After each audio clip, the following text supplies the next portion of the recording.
በመካከለኛው ምስራቅ በአሜሪካና እስራኤል ጥምረት ከኢራን ጋር ጦርነቱ ዛሬም እንደቀጠለ ነው። ይህ ቀጠናም በአሁኑ ሰዓት ላይ አዳዲስ መረጃዎችን እያስደመጠ ይገኛል። ከነዚህ መካከልም አመሻሹን አንድ ሰበር መረጃ በእጃችን ላይ ገብቷል። ባለፉት 48 ሰዓታት ውስጥም በርካታ የኢራን የዜና ወኪሎች ኔታንያሁ በኢራን ጥቃት ተገድለው ሊሆን ይችላል የሚሉ ዘገባዎችን በከፍተኛ ፍጥነት እያሰራጩ ይገኛሉ። እንዲሁም ደግሞ የሰሜን ኮሪያ የመንግስት ዜና ወኪል እንደዘገበው ከሆነ ኔታንያሁ ወንድማቸው እንዲሁም ደግሞ 6 ጀነራሎችን ጨምሮ ኢራን በእስራኤል ላይ በፈጸመችው የሚሳኤል ጥቃት ተገድለዋል እያሉ ይገኛሉ።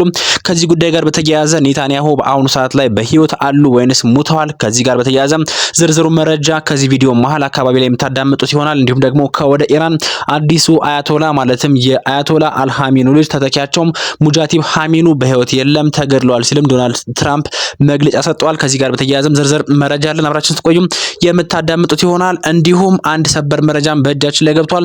ኢራን በሆርሙዝ የባህር ወሽመጥ ንግድ የሚነግድ በቻይና ዩዋን ብቻ እንደሆነም ወስናለች። እንዲሁም ደግሞ ትራምፕ ለጃፓንና ሌሎች ሀገራት የጦር መርከባቸውን ወደ ሆርሙዝ ባህረ ሰርጥ እንዲልኩ ጥሪን አቅርበዋል። ይህ ጉዳይም በአሁኑ ሰዓት ላይ ዓለምን እያነጋገረ የሚገኝ ጉዳይ ነው። አብራችሁ ስትቆዩም የምታዳምጧቸው ይሆናሉ። በቀጥታ ወደ ዝርዝር መረጃዎቻችን እንሸጋገራለን። በቅድሚያ የሩሲያው አዲሱ ኤስ-500 ሚሳኤል የአሜሪካን ድብቅ ተዋጊ ጀቶች ስጋት ላይ መጣሉ ተነግሯል። የሩሲያ መከላከያ ሚኒስቴር ይፋ ባደረገው መረጃ መሰረትም ፕሮሜቴ ተብሎ የሚጠራው ዘመናዊ ኤስ-500 የአየር መከላከያ ስርዓት እንደ ኤፍ-22 እንደ ኤፍ-35 ያሉ በራዳር የማይታዩ የተባሉ የአሜሪካ የጦር አውሮፕላኖችን የመከታተልና የማውደም አቅም እንዳለው አስታውቋል። ይህ አዲስ ቴክኖሎጂ ውጤት አውሮፕላኖችን ብቻ ሳይሆን የባሊስቲክ ሚሳኤሎችና እጅግ ፈጣን የሆነ የሃይፐርሶኒክ የጦር መሳሪያዎችን ጨምሮ መምታት የሚያስችል ሲሆን በጠፈር ላይ የሚገኙ ሳተላይቶችንም ኢላማ ማድረግ እንደሚችልም ተገልጿል። ይህ በሩሲያ የቀረበው ቴክኖሎጂ ብቃት በዓለም አቀፍ ወታደራዊ ተንታኞች ዘንድም ከፍተኛ ትኩረትን እየሳበና ክርክርም የቀሰቀሰ ጉዳይ ሆኗል። ተንታኞቹ እንደሚሉት ከሆነ ማንኛውም አውሮፕላን በራዳር የመታየት እድሉ ዝቅተኛ እንዲሆን ያደርጋል እንጂ ሙሉ በሙሉ የማይታይ ሊሆን አይችልም ብሏል። የሩሲያው ኤስ-500 ስርዓትም ይህንን ድብቅነት ለመስበር የተለያዩ የራዳር ሞገዶችን በማቀናጀትና የተራቀቁ የሲግናል መቆጣጠሪያዎችን ሶፍትዌሮችን በመጠቀም የአውሮፕላኖችን እንቅስቃሴ ለመለየትም እንደሚሞክር ይነገራል። ምንም እንኳን የሩሲያ ባለስልጣናት ስርዓቱ ፍጹም ብቃት አለው ቢሉም ገለልተኛ ወታደራዊ ተመራማሪዎች ግን የኤስ-500 ስርዓት በተግባር በጦር ሜዳ ላይ ያለውን ውጤታማነት ለማረጋገጥ ገና ተጨማሪ ማስረጃዎችን እንደሚያስፈልጉም ይገልጻሉ። ይሁን እንጂ ይህ አዲስ ጦር መሳሪያ ፉክክር በአሜሪካ በሩሲያ መካከል ያለውን ቴክኖሎጂ የበላይነት ፍልሚያ ወደ ላቀ ደረጃ ያሸጋገረው ሲሆን በተለይም አርቲፊሻል ኢንተለጀንስ ኤአይ እና የኔትወርክ ትስስር የዘመኑ ጦርነት ዋና መሳሪያዎች መሆናቸውን በግልጽ ያሳያሉ። በመካከለኛው ምስራቅ በአሁኑ ሰዓት ላይ በአሜሪካ እስራኤል ጥምረት ከኢራን ጋር ውጊያው እንደቀጠለ ነው። ኢራን በሆርሙዝ የባህር ወሽመጥ የነዳጅ ንግድ በቻይና ዩዋን ብቻ እንዲሆን ወስናለች። ይህም ደግሞ የዶላር የበላይነትን ሊያጠቃው እንደሚችልም እየተነገረ ይገኛል።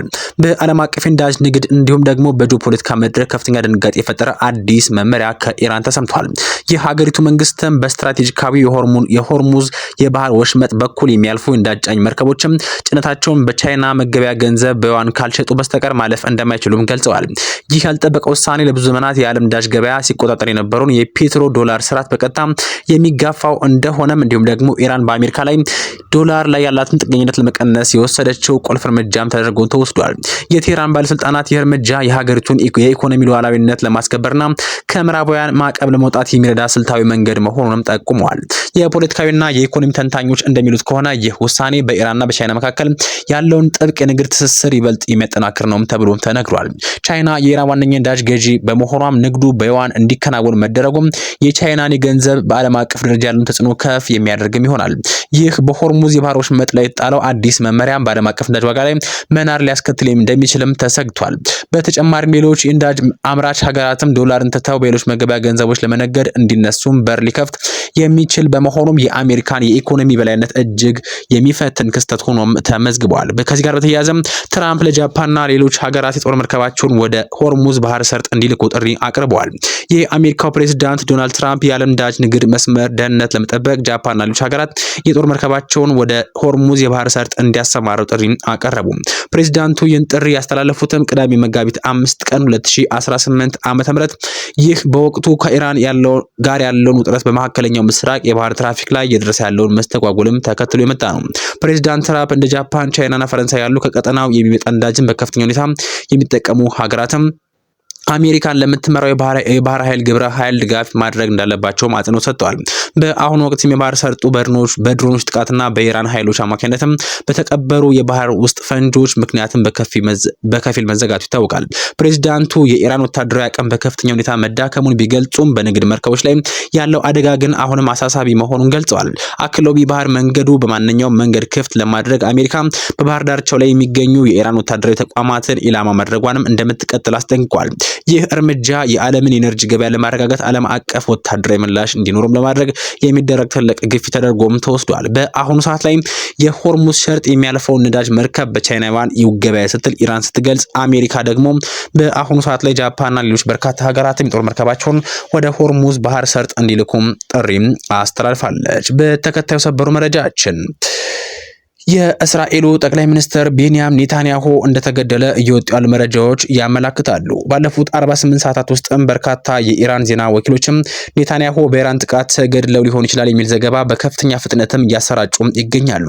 እስካሁን ድረስ ግን ይህ መረጃ በማንኛውም ይፋዊ ምንጭ አልተረጋገጠም። ቢሆንም ግን አንዳንድ ምንጮች ይህንን ዜና እያሰራጩት ይገኛሉ። አናዶሎ የተባለ የመረጃ ምንጭ ፍጹም ውሸት ነው ሲል ተከራክሯል። እንዲሁም ደግሞ የሰሜን ኮሪያ የመንግስት ዜና ወኪል እንደዘገበው ከሆነ ኔታንያሁ ወንድማቸውና 6 ጄኔራሎችን ጨምሮ ኢራን በእስራኤል ላይ በፈጸመችው የሚሳኤል ጥቃት ገድለዋል ሲል ገልጸዋል። ይህ የሰሜን ኮሪያ የመንግስት ዜና ወኪል ይህንን መዘገቡ ደግሞ ጉዳዩን አነጋጋሪ አድርጎታል። እንዲሁም የእስራኤል ጠቅላይ ሚኒስትር በይፋ ከታዩ ቀናቶችም ተቆጥረዋል ተብሏል። የኢራን ከፍተኛ ወታደራዊ መሪዎችም ይህ ህፃናት ገዳይ ጠቅላይ ሚኒስትር በህይወት ካለ የትም አያመልጠንም ሲሉም ለፕሬስ ቲቪ ተናግረዋል። የኢራን ከፍተኛ አመራሮች እንዲሁም ደግሞ የኢራን እስላማዊ መንግስት ገዢዎችም በአሁኑ ሰዓት ላይ በተከታታይ ወደ እስራኤል ጥቃት እየፈጸሙ ይገኛሉ። የጥቃታቸው ዋነኛ ኢላማም ኔታንያሁን ለመግደል እንደሆነም እየተነገረ ይገኛል።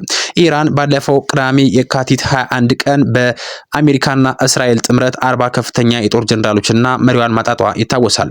ለዚህ ጋር የሚመጣጠን ምላሽ ደግሞ ለእስራኤል ለመስጠትም እየሰራች ትገኛለች። በተያያዘ ዜና አንድ ህንዳዊ ጋዜጠኛ በሚያግባባበት ወቅትም የእስራኤል ጠቅላይ ሚኒስትር መደበቂያውን ጠቁሟል በሚልም እንደታሰረም ተሰምቷል። ቢሆንም ግን ኔታንያሁ በአሁኑ ሰዓት ላይ በጤና እንዳሉና መግለጫም ጭምር እንደሰጡም እየወጡ ያሉ መረጃዎችም አመላክተዋል። ኢራን ግን በአሁኑ ሰዓት ላይ የአሜሪካው የእስራኤል ጠቅላይ ሚኒስትር ቤንያሚን ኔታንያሁ እንደተገደለና በህይወት አለ የሚባለውም የእስራኤልን ሞራል ለመጠበቅ እንደሆነም የተናገሩ ይገኛሉ። በተከታዩ ሰበሩ መረጃ ሙታጂብ ሃሚኒ በህይወት የሉም ሲሉም የአሜሪካው ፕሬዝዳንት ዶናልድ ትራምፕ ተናግረዋል። የአሜሪካው ፕሬዝዳንት ዶናልድ ትራምፕ አዲሱ የኢራን ከፍተኛ መሪ ሙታጂብ ሃሚኒ በህይወት እንደሌለ እየነገሩኝ ነው፣ በህይወት ካለ እጁን እንዲሰጥ ንገሩት ሲሉም ለኤንቢሲ ቴሌቪዥን ተናግረዋል። ሙታጂብ ካሜኑ በጦርነት መጀመሪያ አካባቢ እንደቆሰለ ሲዘገብም ቆይቷል። በአሁኑ ሰዓት ደግሞ የአሜሪካው ፕሬዝዳንት ዶናልድ ትራምፕ አዲሱን የኢራን ከፍተኛ መሪ ሙጃቲብ ሃሜኒን በእስራኤልና አሜሪካ ጥቃት እንደተገደለ ገልጸዋል። ቢሆንም ግን ሙሉ በሙሉም ይህ መረጃ አልተረጋገጠም። ውድ አድማጭ ተመልካቾቻችን በመካከለኛው ምስራቅ ጦርነቱ ዛሬ የሚቀጥል ሲሆን የእስራኤል መንግስት ከኢራንና ከሊባኖስ ጋር እየተካሄደ ካለው ውጊያ ጋር ተያይዞ ለአስቸኳይና አስፈላጊ የመከላከያ ግጆች የሚውል ተጨማሪ 2.6 ቢሊዮን ሺል ወደ 826 ሚሊዮን ዶላር ገደማ በሌሊት በተካሄደ ስልክ ድምጽ አሰጣጥ አጽድቋል ተብሏል። ይህ ውሳኔ የተላለፈውም እስራኤል የባሊስቲክ ሚሳኤል መቃወሚያዎችን እጥረት ያጋጠማት ነው የሚል ያልተረጋገጠ የአሜሪካ ሚዲያ ዘገባ በወጣ ማግስትም ነው። ምንም እንኳን ሴማፎር በተባለ ዜና ድረገጽ የወጣ ይህ ዘገባ በእስራኤል በኩል ማረጋገጫ ቢያገኝም አንዳንድ የዘገባው ዝርዝሮችም ከሀገሪቱ የሚሳኤል መጠለፍ ሂደት እውነታ ጋርም እንደማይገጥም ተገልጿል። መንግስት ባወጣው መግለጫ መሰረትም ለዚህ ተጨማሪ በጀት የሚውለው 1.5 ቢሊዮን ሺል ከ2025 እስከ 2026 የወልድና የኮሙኒኬሽን ክፍያ በጀት ላይ በመቀነስ የሚሸፈን ሲሆን ቀሪው 1.1 ቢሊዮን ሺል ደግሞ ከሌሎች ሚኒስቴር መስሪያ ቤቶች በጀት ላይ ቀንሶ እንደሚወስድም አስታውቋል። ይሁን እንጂ የታቀደው የ2026-2027 በጀት በዚህ ወር መጨረሻ ላይ ከጸደቀ ይህ 2.6 ቢሊዮን ሼል ከመደበኛው የመከላከያ ሚኒስቴር በጀት ውስጥም ተመላሽ እንደሚደረግም ተመላክቷል። መንግስት ባለፈው ሳምንት ከኢራን ጋር ያለውን ጦርነት ከግምት በማስገባት የመከላከያ ሚኒስቴር በጀት በ32 ቢሊዮን ሼል ያሳደገ የተሻሻለ በጀት ረቂቅ ማጽደቁም ይታወሳል። ይህ ክስተትም በአሁኑ ሰዓት ላይ ዓለማችንም ያነጋገረ ይገኛል። በዚህ ጋር በተያያዘ በእስራኤል የሚሳኤል ጥረት ሳቢያ ዋሽንግተን ስጋት ውስጥ እንደገባችም ተሰምቷል። እስራኤል ከኢራን ጋር ያደረገች ባለው መጠነ ሰፊ ጦርነት ምክንያት የባሊስቲክ ሚሳኤል መቃወሚያ ጥረት እያጋጠማት መሆኑንም የአሜሪካ ባለስልጣናትም አረጋግጠዋል። እንደ ሴማፎር ዘገባ ከሆነ የዋሽንግተን አስተዳደር ይህን እጥረት ከወራት በፊት ጀምሮ እንደነበረ ቢያቅም የኢራን ጥቃቶች ግን የእስራኤልን ክምችት በከፍተኛ ሁኔታ አሟጠውታልም ተብሏል። ምንም እንኳን የፔንታጎን ቃል አቀባይ ሾን ፓርቴኒል አሜሪካ በቂ መከላከያ አቅም እንዳላት ቢገልጹም ግጭቱ ረጅም ጊዜ የሚወስድ ከሆነ ግን የአሜሪካም የራሷ ክምችት ላይ ጫና ሊፈጥር እንዲሁም ደግሞ አሜሪካን አስቸጋሪ ሁኔታ ውስጥ ሊከታት እንደሚችልም ተሰግቷል። እስራኤል በአሁኑ ወቅትም በተዋጊ አውሮፕላኖችና በሌሎች አማራጮች ራሷን ለመከላከል ጥረት ያደረገች ሲሆን አሜሪካም የምርት አቅሟን ለማሳደግ እርምጃዎች መውሰድ ጀምራለች። ውድ አድማጭ ተመልካቾቻችን በመካከለኛው ምስራቅ የሚገኙ ጦርነት ዛሬም በቀጠለበት በአሁኑ ሰዓት አዳዲስ ክስተቶችም የተሰሙ ይገኛሉ። ከነዚህ መካከል በዛሬው ዕለት የእስራኤል ጠቅላይ ሚኒስትር ቤንያሚን ኔታንያሁ እንደተገደሉ እንዲሁም ደግሞ የኢራኑ አዲሱ መሪ አያቶላ አልሃሜኒ እንደተገደሉ የወጡ መረጃዎች አመላክተዋል።